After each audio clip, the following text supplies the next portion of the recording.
कर दें। नमस्ते बच्चों, ऑनलाइन कक्षा में आपका हार्दिक स्वागत है, अभिनंदन है। हम पढ़ रहे थे पिछली क्लास में तुलसीदास का परिचय। हमने कबीर को पढ़ लिया, कबीर का परिचय जाना और उनकी संतवाणी है, उन पदों को अपने देखा। अब अगला उसी पहले पाठ में ही है हमारे तुलसीदास और तुलसीदास का परिचय और उन्हीं के दोहे अपन देखेंगे। तो सबसे पहले तो हम बात करते हैं तुलसीदास का परिचय। तो देखो तुलसीदास का परिचय क्या है, पहले हम तुलसीदास का परिचय देख लेते हैं।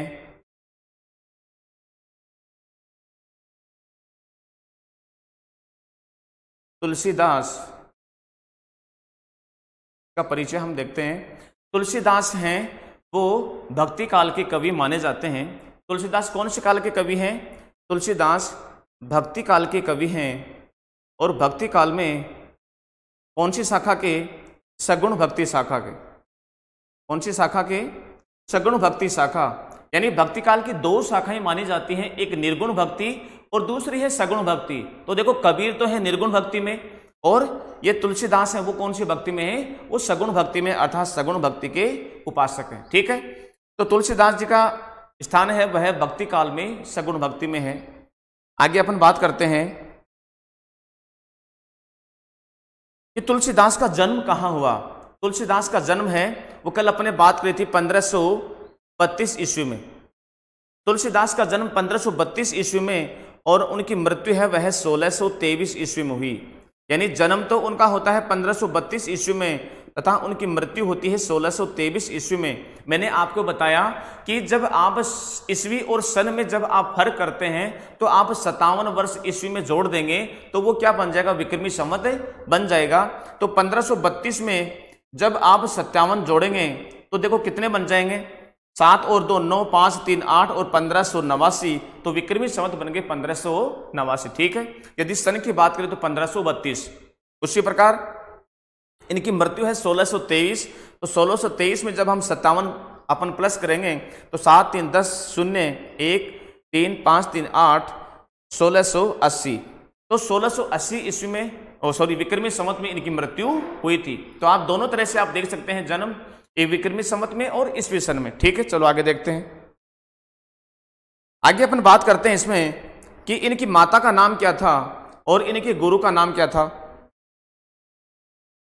तो तुलसीदास हैं, सबसे पहले तो ये देखो कि तुलसीदास का जन्म कहाँ हुआ था। तुलसीदास का जन्म है वो उत्तर प्रदेश के, तुलसीदास का जन्म उत्तर प्रदेश के बांदा जिले में हुआ था। जन्म कहाँ हुआ था? उत्तर प्रदेश के बांदा जिले में हुआ था। उत्तर प्रदेश के बांदा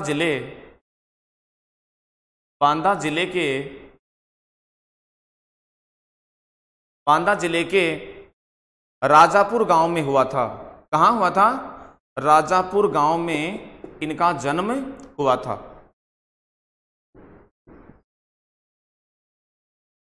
था। ठीक है, अब देखो बात ये आती है कि जब इनका जन्म हुआ तो कहते हैं कि इनके मुंह में दांत थे। तुलसीदास के मुंह में दांत थे, तो मुंह में दांत होने का इनका नाम क्या बोला गया? राम बोला, है ना। क्योंकि जैसे इनका जन्म हुआ तो और बच्चे तो रोते हैं, लेकिन ये रोने के बजाय क्या कहा इन्होंने राम का नाम बोला। रोने के बजाय इन्होंने राम का नाम बोला, तो राम के नाम का उच्चारण करने के कारण ही इनका नाम पड़ गया राम बोला। तो इनका जन्म का नाम क्या था? राम बोला था। क्या नाम था इनका? जन्म का नाम इनका था राम बोला। इनका जन्म का नाम था राम बोला। क्यों राम का उच्चारण किया तो राम बोला। और कहते हैं कि जैसे 5 वर्ष के बच्चे की जो अवस्था होती है उस अवस्था में ही इनका जन्म होता है। तो ये बड़े ही अलग ही विचित्र प्रकार के बालक थे और अभुक्त मूल नक्षत्र में पैदा हुए थे। कौन से नक्षत्र में? एक नक्षत्र होता है, उस नक्षत्र का नाम है अभुक्त मूल नक्षत्र। अभुक्त मूल नक्षत्र, उस अभुक्त मूल नक्षत्र में ये जन्मे थे। तो इस अभुक्त मूल नक्षत्र में जन्म होने के कारण ही ये कहते हैं कि इनका जीवन बड़े ही अभाव में बीता, बड़े ही कष्ट साध्य इनका जीवन बीता। ठीक है, तो इनकी माता का नाम क्या था? इनकी माता का नाम था हुलसी। माता का नाम था हुलसी और पिता का नाम था आत्माराव दुबे। पिता का नाम था आत्माराम दुबे। पिता का नाम था आत्माराम दुबे, माता का नाम हुलसी, और इनकी पत्नी थी, उनकी पत्नी का नाम था रत्नावली। पत्नी का नाम क्या था? पत्नी का नाम था रत्नावली। और कहते हैं कि इस रत्नावली का इनके जीवन में बहुत ज्यादा महत्वपूर्ण स्थान था। इस रत्नावली ने ही तुलसीदास के जीवन को बदलकर रख दिया था। ठीक है। और इनका जो लालन पालन किया था, लालन पालन यानी पालन पोषण इनका जो किया वो था, एक दासी थी, उस दासी का नाम था मुनिया। तो मुनिया नाम की वो दासी थी, इसने इसका क्या क्या पालन पोषण किया। किसका? तुलसीदास जी का। इनके जो गुरु थे, गुरु का नाम था नरहरियानंद, गुरु का नाम था नरहरियानंद। और दूसरे इनके एक गुरु और थे जिसका नाम है शेष सनातन, शेष सनातन। ये इनके दो गुरु थे। लेकिन जो गुरु नरहरियानंद हैं, इनका इनके जीवन में बहुत बड़ा महत्वपूर्ण स्थान है। इन्होंने भी इनका पालन पोषण किया, अपने पास में रखा और पढ़ाया लिखाया। इस प्रकार से तुलसीदास जी के बारे में ये वर्णन मिलता है। ठीक है। आगे हम देखते हैं कि इनका पालन पोषण किसने किया? दासी मुनिया ने किया, और बाबा नरहरिदास ने जो इनके गुरु थे उन्होंने किया। इनकी जो भक्ति थी वो भक्ति कैसी थी? दास्य भाव की भक्ति थी। इनकी भक्ति कैसी थी? दास्य भाव की भक्ति थी। और नवधा भक्ति भी थी इनकी भक्ति का रूप और कौन सा था? नवधा भक्ति। तो दास्य भक्ति और नवधा भक्ति इन्हीं की भक्ति कहलाती है। ठीक है। और इन्होंने ब्रज और अवधी भाषा में बहुत ज्यादा साहित्य लिखा है। ब्रज और अवधी, देखो धी बड़ी आएगी, छोटी नहीं आएगी। छोटी धी जहां आती है उस धी का अर्थ होता है समय। छोटी अवधि का अर्थ क्या होता है? जो समय के लिए काम में ली जाती है। छोटी अवधि समय के लिए आती है और बड़ी अवधि एक भाषा के लिए काम में आती है। तो इन्होंने ब्रज और अवधी दोनों भाषाओं में अपने साहित्य का सृजन किया, और अवधी भाषा में भी इनका उतना ही अधिकार था जितना कि ब्रज भाषा पर। तो दोनों भाषाओं पर इनकी पकड़ क्या थी? बहुत ज्यादा थी। भगवान श्री राम के उपासक थे और सगुण भक्ति शाखा के प्रतिनिधि कवि माने जाते हैं। जैसे निर्गुण भक्ति में जैसे कबीर हैं, तो सगुण भक्ति में कौन थे मुख्य कवि? तुलसीदास जी माने जाते हैं। ठीक है। जन्म 1532 में, मृत्यु 1623 में। मैंने आपको बताया कि इनको याद करने का सूत्र क्या जन्म का, कि 1532 इनका जन्म होता है। तो 15 से अगली संख्या कौन सी है? 16, और 32 का उल्टा कितना होगा? 23। तो इनका जन्म और मृत्यु को भी आप इस प्रकार से याद कर सकते हैं कि इस प्रकार से इनका जन्म होता है। कहते हैं कि तुलसीदास जब चले गए थे, तुलसीदास की पत्नी जो रत्नावली है, जब वह अपनी पीहर चली जाती है तो वो अपनी पत्नी से बहुत प्रेम करते हैं। जैसे वो पीहर चले जाती है, उनको पता चलता है कि आपकी पत्नी तो पीहर चले गई, तो वो पीछे से उसके दौड़े वहां चले जाते हैं। कहाँ? अपने ससुराल में। तो वहां जाकर के फिर जब उनकी पत्नी देखती है कि ये वहां से यहाँ कैसे आ गए, तो उसकी जो पत्नी है वह बड़ी फटकार लगाती है, उनको उलाहना देती है, फटकार लगाती है। तो उस फटकार से ही वो क्या करते हैं? कहते हैं कि उस फटकार का उसके जीवन पे इतना प्रभाव पड़ा कि तुलसीदास जी कहाँ से कहाँ पहुंच गए, और उन्होंने एक ऐसे बड़े महान काव्य की रचना कर डाली जिसका नाम है रामचरितमानस। उस रामचरितमानस का आधार, उस रामचरितमानस के आधार के कारण ही वो क्या पूरे जीवन के अंदर, पूरे समाज में उनकी क्या हो गई? वो चर्चा हो गई और समाज में उनका नाम हो गया। तो इस प्रकार के कवि थे तुलसीदास। तो उस समय उसकी पत्नी ने उनको कहा था, रत्नावली ने, कि लाज न आवत आपको, उन्होंने कहा कि लाज न आवत आपको दोरे आयहु साथ। क्या आपको लाज नहीं आई? क्या कहा उन्होंने? कि लाज न आवत आपको, लाज न आवत आपको, लाज न आवत आपको दोरे आयहु साथ। दौरे यानी दौड़ करके, दौरे आयहु साथ। लाज न आवत आपको दौरे आयहु साथ, धिक धिक ऐसे प्रेम को, धिक धिक ऐसे प्रेम को, धिक धिक ऐसे प्रेम को कहा कहो में नाथ। धिक धिक ऐसे प्रेम को कहा कहो में नाथ। अब वो फटकार लगाती है रत्नावली, किसको? तुलसीदास जी को कि लाज ना आवत आपको, कि आपको थोड़ी बहुत भी लज्जा नहीं आई, कि आपको शर्म नहीं आई थोड़ी बहुत भी? तोरे आये साथ, आप मेरे पीछे पीछे दौड़ करके चले आ गए। धिक धिक ऐसे प्रेम को, धिक्कार है आपके ऐसे प्रेम को, धिक धिक यानी धिक्कार है आपके ऐसे प्रेम को। कहा कहो मैं नाथ, हे स्वामी मैं आपके बारे में क्या कहूं, आपका जो ऐसा प्रेम है उस प्रेम को मैं वास्तविक प्रेम नहीं मानती हूं, मैं धिक्कारती हूं आपके प्रेम को। और इस प्रकार से जब वो उनको फटकारती है तो फटकारने के बाद में कहते हैं कि तुलसीदास वहां से सीधे चले आते हैं। एक दोहा उन्होंने और कहा था, मुझे पूरा याद नहीं है, अस्थि चर्ममय मम देह, इस तरह से उन्होंने कहा कि आप मेरे इस हाड़ मांस के शरीर से आप इतना प्रेम करते हैं। पूरा ध्यान में नहीं है, एक दो पंक्ति उसमें एक दो शब्द थोड़े छूट रहे हैं। तो उन्होंने क्या कहा, उसी में उन्होंने एक बात और कही कि आपने इतना मेरे से प्रेम किया, यदि आप इतना इस हाड़ मांस के शरीर से आप इतना प्रेम कर रहे हैं, तो इतना प्रेम यदि आप भगवान श्री राम से करते तो हे स्वामी आप इस जीवन सागर से कहां चले जाते, आपका कल्याण हो जाता, मोक्ष हो जाता। तो ये फटकार जैसे ही सुनी वो वहां से उसी समय दौड़ करके वापस आ जाते, उल्टे पांव दौड़ कर आते हैं कि आप इतना प्रेम मेरे इस हाड़ मांस के व्यर्थ शरीर से कर रहे हो, इस पार्थिव देह से आप मेरे से इतना प्रेम कर रहे हो, इसका कोई मतलब नहीं। इतना प्रेम यदि आप उस प्रभु भगवान श्री राम से करते तो आपका जो भव सागर से आप कहां चले जाते, पार हो जाते। कहते हैं कि ऐसी बातें जब अपनी पत्नी के मुख से सुनते हैं तुलसीदास तो देखते ही रह जाते हैं। और वहां से आकर के सीधे ही उन्होंने क्या लिखी, अयोध्या में जाकर के, और उन्होंने रामचरितमानस नामक रचना का प्रकाशन उन्होंने कर डाला। तो रामचरितमानस उन्होंने कहां लिखी, अयोध्या में लिखी 1574 ईस्वी में। 1574 ईस्वी में उन्होंने क्या लिखा, रामचरितमानस की रचना करी, जो कि सबसे प्रसिद्धि का इनका ग्रंथ है। इसमें 7 बड़े ग्रंथ माने जाते हैं, सॉरी 7 ग्रंथ नहीं, 7 सर्ग ग्रंथ, वो अलग हैं ग्रंथ। तो 7 सर्ग थे किसमें, इनके रामचरितमानस जो रचना है उसमें 7 सर्ग थे। 7 सर्गों के बारे में कहा और इसको महाकाव्य कहा गया है। जबकि महाकाव्य की विशेषता होती है कि उसमें 8 सर्ग होते हैं, लेकिन ये एक अपवाद है रामचरितमानस की जिसे महाकाव्य कहा जाता है, क्योंकि इसमें 7 सर्ग ही हैं। जिसमें 8 सर्ग होते हैं उसे महाकाव्य की श्रेणी में माना जाता। ठीक है, तो तुलसीदास ने काफी रचनाएं भी लिखी हैं। तो तुलसीदास जी ने कुल 12 रचनाएं लिखी हैं। कुल कितनी रचना लिखी है, कुल 12 रचना लिखी है उन्होंने। तो 12 रचनाओं में 5 तो क्या है बड़ी हैं और 7 क्या है छोटी हैं। 5 रचना तो है उनकी बड़ी और 7 रचना है उनकी छोटी। 7 रचना कितनी है उनकी, छोटी रचनाएं हैं। तो 5 जो रचनाएं हैं बड़ी, देखो वो कौन कौन सी रचनाएं। तो सबसे पहले तो है उनकी रामचरितमानस, एक तो है रामचरितमानस,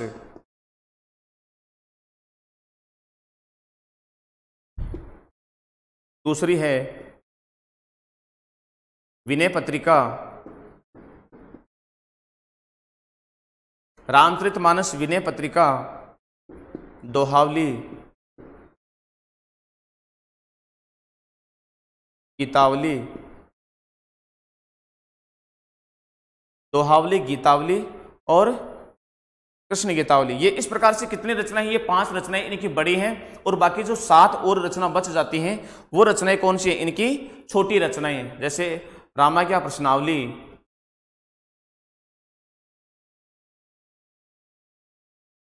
रामाज्ञा प्रश्नावली, संदीप वैराग्नी, सॉरी वैराग्य संदीपनी, उल्टा बोल गया हमें, वैराग्य संदीपनी,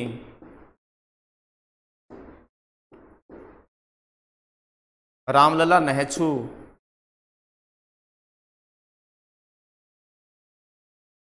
पार्वती मंगल,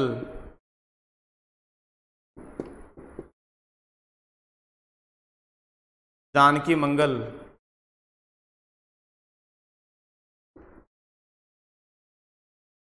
पार्वती मंगल, जानकी मंगल, परवई रामायण। ये रचना उन्होंने लिखी, छोटी बड़ी इन्होंने 12 रचनाएं लिखी हैं इन्होंने, जिनमें अवधी और ब्रज भाषा का मुख्य प्रयोग इन्होंने किया है। और अंत में इन्होंने अपनी पीड़ा से, यानी अंत में कहते हैं बीमार हो गए थे, तो उस पीड़ा से बचने के लिए, इन्होंने हनुमान जी को याद करके और एक रचना लिखी थी जिसका नाम है हनुमान बाहुक। हनुमान बाहुक एक रचना लिखी थी, वह कष्ट निवारण के लिए इन्होंने रचना लिखी थी। ठीक है, तो अब हम बात करते हैं कि हमारे पुस्तक में यहाँ क्या क्या आया है, उसको एक बार हम देख लेते हैं। परिचय,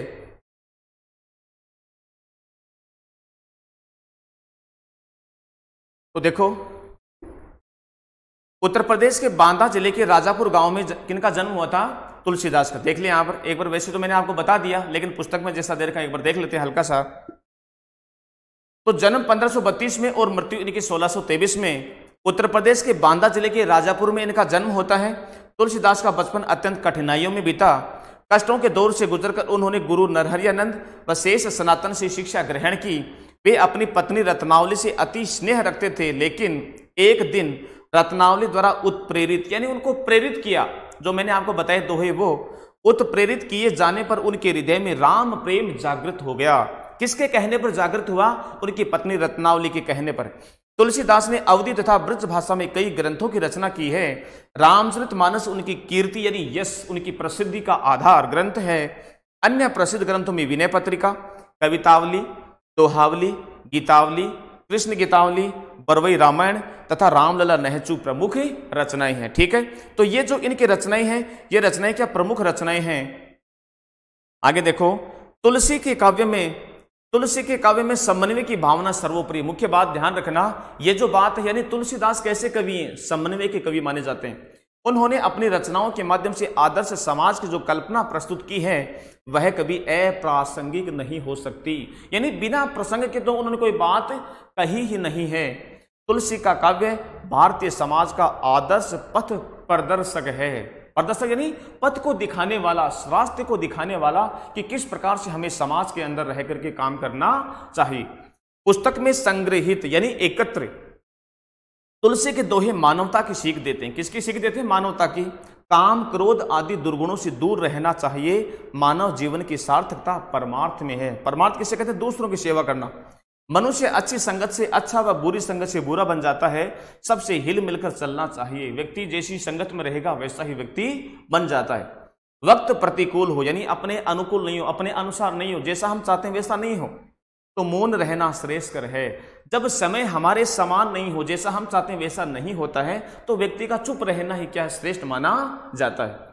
पूरे समय में धीरज, धर्म, विवेक और साहित्य, साहस, सत्य, व्रत वह परमात्मा में भरोसा रखना चाहिए। प्रश्न यहां से बन सकता है कि बुरे समय में कौन किसका साथ देता है, बुरे समय में हमारा साथ कौन दे सकता है। तो यहां से एक आपका प्रश्न बन सकता है कि बुरे समय में धीरज, धर्म, विवेक, साहित्य, साहस और सत्य, व्रत और परमात्मा में विश्वास ये हमारा साथ देते हैं। ठीक है, अब हम बात करते हैं हमारे पदों के बारे में कि कौन से पद में क्या कहा गया, अपने इनका अनुवाद करते हैं। तो पहला पद है काम, क्रोध, मद, लोभ, रत। काम, क्रोध, मद, लोभ, रत गृहासक्त दुख रूप, ते किमि जानहि रघुपति मूढ़ परे भवकूप। यहां पर देखो तुलसीदास जी कहते हैं, सगुण भक्ति शाखा के तुलसीदास जी कहते हैं कि काम, क्रोध, मद, मद यानी अहंकार, यानी जो व्यक्ति काम यानी कामाग्नि में व्यस्त, काम, क्रोध और मद, लोभ, लोभ यानी लालच, रत यानी उसमें लगा रहना। रत का मतलब काम में क्रियाशील, काम, क्रोध, मद, लोभ इनमें लगा हुआ व्यक्ति। गृहासक्त दुख रूप, गृहासक्त यानी घर के कार्यों में व्यस्त। तो देखो यहां पर कवि क्या कहते हैं कि जो व्यक्ति, तुलसीदास जी कहते हैं कि जो व्यक्ति काम, क्रोध और अहंकार और लालच में रत रहते हैं, लालच में लगे रहते हैं, जो व्यक्ति काम, क्रोध, अहंकार और लोभ के लालच में लगे हुए हैं तथा गृहासक्त तथा वह अपने घर के सुखों में ही व्यस्त हैं, जो व्यक्ति काम, क्रोध, अहंकार, लोभ में लगे हुए हैं, लोभ में मिले हुए हैं, लोभ में रत हैं, आसक्त हैं तथा अपने घर के सुखों में ही क्या हैं, वह लगे हुए हैं, घर के सुखों में ही लगे हुए हैं। दुख रूप, उनका जो रूप है वो कैसा है? दुखी है। यानी जो व्यक्ति घर के सुखों में जो व्यक्ति लिप्त है वह व्यक्ति क्या है? दुखों में ही जिएगा। ते किमि जानहि रघुपति ही मूढ़ परे भवकूप। मूढ़ यानी मूर्ख, मूढ़ का अर्थ क्या है? मूर्ख। परे यानी पढ़ना, भवकूप, भवकूप का यहाँ भव का अर्थ है संसार, भव का अर्थ है संसार और कूप का अर्थ है कुआं। तो भवकूप यहाँ पर कौन सा अलंकार है? रूपक अलंकार है। भवकूप में कौन सा अलंकार है? रूपक अलंकार है। ते किमी जान ही, ते यानी वे, किमी यानी कैसे नहीं जानेंगे, किमी यानी कोई भी, जाने यानी जानना, जानता, रघुपति यानी भगवान श्री राम, कि जो इस प्रकार से भगवान श्री राम के बारे में नहीं जानते, ते किमी जान ही रघुपति ही, यानी ऐसे व्यक्ति, कौन से व्यक्ति, जो काम क्रोध मद अहंकार के लालच में लगे हुए व्यक्ति हैं और जो घर के सुखों में ही जो व्यक्ति क्या है, आसक्त हैं, ऐसे व्यक्ति दुख के अलावा कुछ ग्रहण नहीं कर सकते, उनको दुख ही मिलता है। ते किमी जान ही रघुपति, वे भगवान श्री राम के बारे में नहीं जान सकते। मूढ़ परे भवकूप, ऐसे मूर्ख तो उस संसार रूपी कुएं में गिरने के ही समान है। तो मूढ़ परे भवकूप, ऐसे मूर्ख व्यक्ति उस संसार रूपी कुएं में ही क्या है, गिरे हुए रहते हैं, उसी में गिरेंगे। आगे देखो, कहिबे कह रस ना रची, सुनिबे कह किए कान, धरिबे कह चित हित सहित, परमार्थ ही सुजान। कहिबे कहे, तुलसीदास जी कहते हैं कि कहिबे यानी कहने के लिए, कहिबे का अर्थ है कहने के लिए, कहने के लिए, रसना, रसना का अर्थ है जीभ, कहने के लिए तो भगवान ने हमें जीभ दिए। कहिबे कहें, कह यानी कहना, कहिबे कहें यानी कहने के लिए तो हमें जीभ दी है, रसना दी है। सुनिबे, और सुनने के लिए कह दिए कान, और सुनने के लिए हमें कान दिए हैं। तुलसीदास जी कहते हैं कि हमें बोलने के लिए, यानी अच्छी वाणी बोलने के लिए, अच्छे वाक्य बोलने के लिए, अच्छी बातें बोलने के लिए तो हमें जीभ दी है, तथा अच्छी बातें सुनने के लिए हमें कान दिए हैं। धरिबे कह चित हित सहित, परमार्थ ही सुजान, और धरिबे यानी धारण करने के लिए, और सच्ची बातों को, समाज के कल्याण की बातों को धारण करने के लिए चित्त दिया है। चित्त यानी हृदय, और हित सहित यानी भला, यानी समाज के कल्याण के लिए, समाज के भले के लिए हमें क्या दिया है, चित्त दिया है, यानी समाज के भले की बातों को सुनने के लिए, हृदय में धारण करने के लिए हमें एक ऐसा हृदय दिया है कि हम उसमें अच्छी बातों को धारण कर सकते हैं। धरिबे कह चित हित सहित, धारण करने के लिए हमारे हृदय में हमें अच्छी बातें दी हैं, यानी चित्त में, अपने हृदय में अच्छी बातों को अपन धारण कर सकते हैं। तो हृदय में क्या कर सकते हैं, अच्छी बातों को धारण कर सकते हैं। परमार्थ ही सुजान, और सुजान यानी सच्चा व्यक्ति वही होता है, सज्जन व्यक्ति वही होता है जो दूसरों का कल्याण करता है। ठीक है, तो दोबारा देखें, यानी तुलसीदास जी कहते हैं कि कहने के लिए तो हमें जीभ दी है, सुनने के लिए हमें कान दिए हैं, अच्छी बातों को धारण करने के लिए हमें हृदय दिया है, तथा सज्जन व्यक्ति वही होता है जो दूसरों का कल्याण करता है। देखो यहाँ पर कह की आवृत्ति हो रही, तो यहाँ पर कौन सा अलंकार है, अनुप्रास अलंकार है। अनुप्रास अलंकार कहाँ होता है, जब किसी पद में एक ही वर्ण की बार बार आवृत्ति होती है तो वहां कौन सा अलंकार होता है, अनुप्रास अलंकार होता है। आगे देखें, तुलसी भलो सुसंगते, तुलसी भलो सुसंगते, पोच कुसंगति सोय, नाव किनरी तीर असी, लोह बिलो कहू लोय। तुलसी भलो, तुलसीदास जी कहते हैं कि भलो सुसंग, सुसंग का मतलब है अच्छी संगति, सुसंग यानी अच्छी संगति। तुलसीदास जी कहते हैं कि जो व्यक्ति अच्छी संगत में रहता है, पोच कुसंगति सोई, और जो व्यक्ति बुरी संगत में रहता है, तो देखो यहां पर संगति का प्रभाव बताया है। तुलसीदास जी ने यहां संगति का प्रभाव बताया है कि जो व्यक्ति जैसी संगति में रहेगा, जो व्यक्ति अच्छी संगति में रहेगा अच्छा कार्य करेगा, जो व्यक्ति बुरी संगति में रहेगा बुरा कार्य करेगा। तो तुलसी भलो सुसंगते, तुलसी भलो सुसंगते, पोच कुसंगति सोय, यानी तुलसीदास जी कहते हैं यदि कोई भली संगति में रहेगा, अच्छी संगति में रहेगा तो वह अच्छा कार्य करेगा। यदि पोच यानी कुसंगति सोय, और यदि वह बुरी संगति में पड़ेगा, यानी बुरी संगति, यदि वह बुरी संगति में पड़ेगा तो व्यक्ति क्या होगा, बुरा ही रहेगा। नाव किन्नरी, नाव यानी नाव, और किन्नरी यानी एक वीणा होती है, किन्नरी वीणा, तीर का मतलब वही बाण, असी यानी तलवार,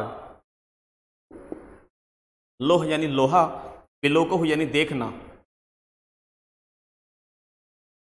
पोच का था बुरा। तुलसीदास जी कहते हैं कि जो व्यक्ति अच्छी संगत में रहेगा तो अच्छा कार्य करेगा, उसका नाम होगा, बुरी संगति में रहेगा तो बुरा नाम होगा, बुरा काम करेगा। जैसे अब देखो यहां पर उदाहरण अलंकार है, क्योंकि इसी बात को इन्होंने क्या उदाहरण के माध्यम से ऊपर वाली बात को नीचे वाली बात के माध्यम से क्या स्पष्ट करना चाहा है। देखें,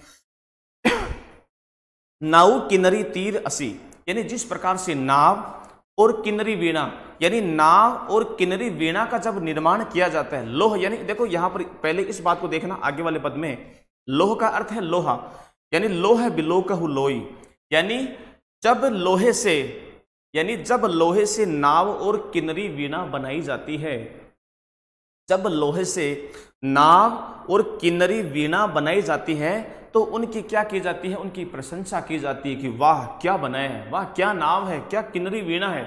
इस तरह से क्या करते हैं, उनकी प्रशंसा की जाती है उस लोहे की। देखो लोहा नाव के संपर्क में आया, किन्नरी वीणा के संपर्क में आया तो उसका नाम बड़ा हो रहा है, उसकी प्रसिद्धि हो रही है, लोग वाह वाही कह रहे हैं उसके बारे में।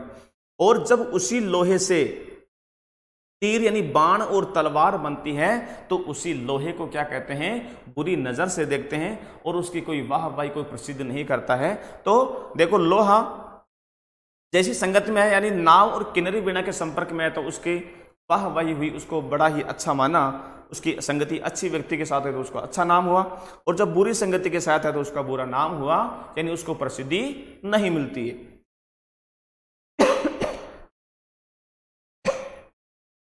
आगे देखो, राम कृपा तुलसी सुलभ गंग सुसंग समान, तुलसीदास जी आगे वाले पद में कहते हैं राम कृपा तुलसी सुलभ गंग सुसंग समान, जो जल परे जो जन मिले कीजे आप समान। तो यहां क्या कहते हैं, देखो कहते हैं कि राम कृपा तुलसी सुलभ, तुलसीदास जी कहते हैं कि राम की कृपा तो बड़ी सुलभ है, यानी राम की कृपा तो सुलभ है, राम की कृपा यदि नहीं होती है, राम की कृपा जब हमारे ऊपर हो जाती है, सुलभ यानी आराम से मिल जाना, सुलभ। गंग सुसंग समान, यानी गंगा के सुसंग यानी अच्छी संगति, सुसंग यानी अच्छी संगति समान। राम कृपा तुलसी सुलभ, यानी जब राम की कृपा हो जाती है तो गंग सुसंग समान, तो गंगा के समान हमें सुख प्राप्त हो जाता है। गंग सुसंग समान, गंगा के साथ, गंगा जो अच्छी गंगा है यानी अच्छी संगति है वह हमें मिल जाती है। जो जल परे जो जन मिले कीजिए आप समान, जो जल परे जो जन मिले, यानी जो व्यक्ति उस जल से मिल जाता है, उस गंगा के जल से मिल जाता है, कीजिए आप समान, तो वह गंगा नदी उसे अपने समान ही बना लेती। राम कृपा तुलसी सुलभ, तुलसीदास जी कहते हैं कि ये तो राम की कृपा से ही हो सकता है, राम की कृपा से ही यह सब हुआ है। गंग सुसंग समान, यानी गंगा नदी है उसका साथ हमें मिल जाता है, या गंगा नदी के साथ के समान हमें उनका साथ मिल जाता है। यानी वो भी कब, जब भगवान श्री राम की कृपा हो, जब भगवान श्री राम की कृपा होती है तो हमें गंगा नदी का साथ भी हमें आसानी से मिल जाता है, उस गंगा नदी का हमें साथ मिल जाता है। जो जल परे जो जन मिले, यानी जो व्यक्ति उस गंगा के जल से मिल जाता है वह गंगा नदी उसे अपने समान ही पवित्र बना देती है। चाहे कितना ही दुर्गुण विचारों वाला व्यक्ति हो, दुर्गुण वाला व्यक्ति हो, वह व्यक्ति जब गंगा नदी के साथ आ जाता है, और वो भी कब आएगा, जब भगवान श्री राम की जब कृपा होगी तभी वह उसको गंगा नदी का साथ मिलेगा। तो जो नदी है वह भी उसे अपने गुणों के समान कर देगी। आगे वाला पद देखिए,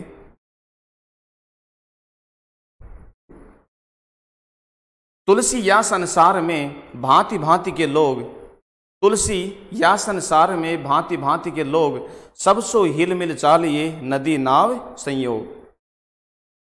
यहां देखो तुलसीदास जी कहते हैं कि तुलसी या संसार में, तुलसीदास जी कहते हैं कि इस संसार में, तुलसीदास जी कहते हैं कि इस संसार में भांति भांति यानी अलग अलग प्रकार के लोग रहते हैं। तुलसीदास जी कहते हैं कि इस संसार में अलग अलग प्रकार के लोग रहते हैं। सब सो हिल मिल चालिए नदी नाव संयोग, और सभी को हिल मिलकर चलना चाहिए, जिस प्रकार से नदी और नाव का संयोग जैसे होता है। यानी नदी है वह देखो क्या करती है, नदी नाव को पार करा देती है, और नाव है वो उस नदी से पार हो जाती है जब दोनों का संयोग होता है। यदि नदी और नाव दोनों का संयोग नहीं होगा तो दोनों ही पार नहीं होते हैं। ठीक है, तो तुलसी या संसार में, तुलसीदास जी कहते हैं कि इस संसार में अलग अलग प्रकार के प्राणी हैं, अलग अलग प्रकार के लोग हैं, सबसे यानी सभी व्यक्तियों से हिल मिलकर चलना चाहिए। सभी व्यक्तियों से अपन जब हिल मिलकर चलेंगे तभी क्या होगी, नदी नाव संयोग, यानी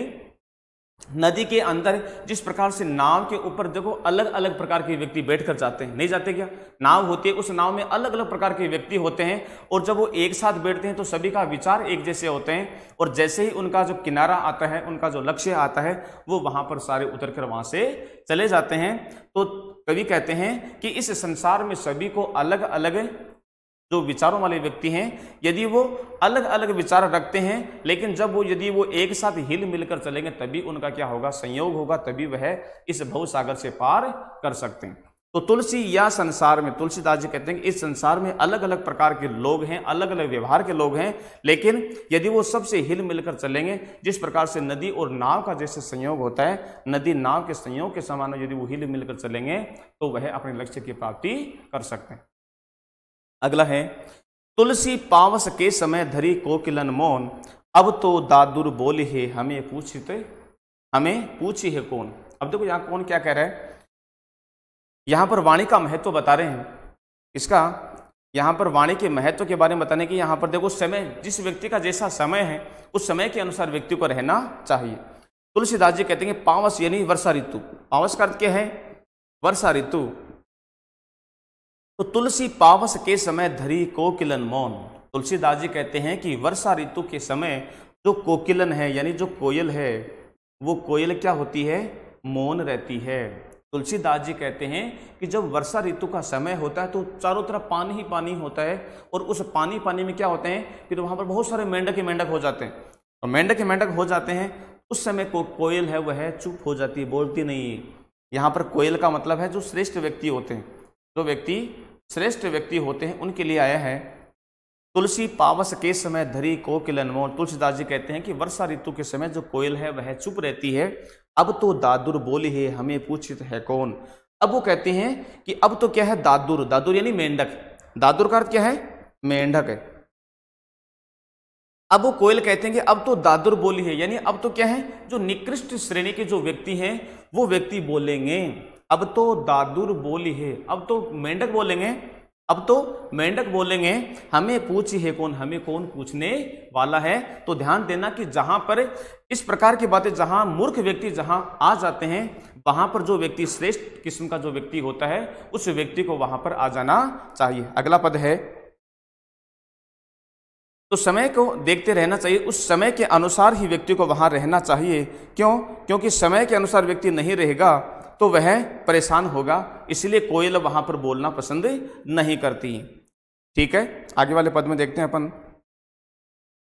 तुलसी असमय के सखा।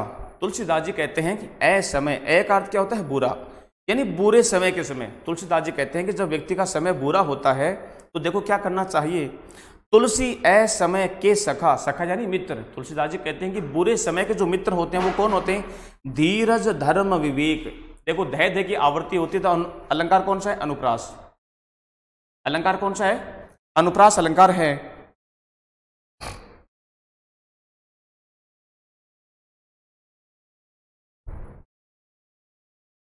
तो तुलसी असमय के सखा धीरज धर्म विवेक, साहित्य साहस सत्यव्रत राम भरोसो एक। देखो बार बार किसकी आवृत्ति हो रही है? सह की आवृत्ति हो, तो अनुप्रास अलंकार है। तो तुलसीदास जी यहां कहते हैं तुलसी असमय के सखा। तुलसीदास जी कहते हैं कि बुरे समय के जो मित्र हैं वो धीरज है। धीरज यानी धैर्य, धैर्य है।